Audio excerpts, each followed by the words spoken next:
সকালবেলা এক কাপ চা বিস্কিট খেয়ে নেওয়ার পর আমার রান্নাবাড়ির ডিউটিটা খুব জোরতোরভাবে শুরু হয়ে যায়।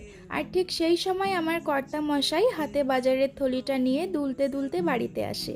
আর ঠিক তখন যদি আমি আমার রান্নাবাড়ির ভিডিও করি, তখন তার একটাই বক্তব্য থাকে, তোমার এই একঘেয়েমি রান্নার ডাল ভাতের ভিডিওগুলো সারাদিনকে দেখবে বলো তো? আমি অবশ্য উত্তরে একটু বিপরীতধর্মী কথাই বলি। আমার উত্তর হয়, এই ডাল ভাতের জন্যই কিন্তু মানুষ এত পরিশ্রম করে। ডাল ভাতের চাহিদা যদি না থাকতো, পৃথিবীটা হয়তো একটু অন্যভাবেই চলতো। বিরিয়ানি, পোলাও, মাংসর দিকে মন যতই যাক না কেন, দিন শেষে কিন্তু সামর্থ্য অনুযায়ী ওই পাতলা বা একটু ঘন ডালটাই ভাতের পাতে বেশ মানায়। যাই হোক, আজকের রেসিপিগুলো শেয়ার করে দিই।